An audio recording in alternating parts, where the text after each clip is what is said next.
Your API is working perfectly fine, okay? But still, the chances are very high that your APIs are not RESTful standards compliant, okay? And due to lack of this knowledge, most of the candidates are not able to clear the low-level design rounds. So, अगले 1-2 minute में समझते हैं कि RESTful API best practices क्या-क्या हैं, right? Which we should consider during API designing, okay?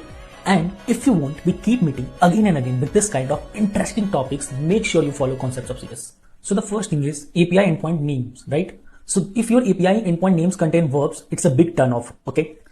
Let's say if you have designed your endpoint like this, like get user, create user, delete user by ID, or get all orders. So these endpoint names are not RESTful API standards compliant.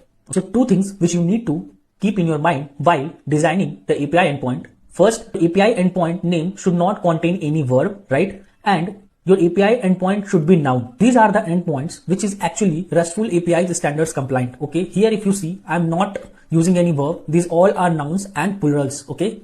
So users, orders, products. Okay. And whatever the HTTP methods you use, right? Like get users or post users, that HTTP methods defines the action, whether you want to get the users or you want to post the users, right?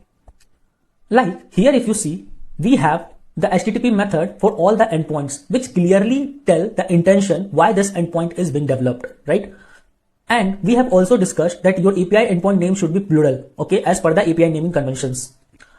Next thing is you should follow hierarchical URL for relations. Let's say you want to get the orders for a specific users, right? So this is how you should define the endpoints, right? Like users, then it's ID, and then the orders. This clearly tells that you want to get the order for this user ID. Okay. So always maintain hierarchical URL relationships.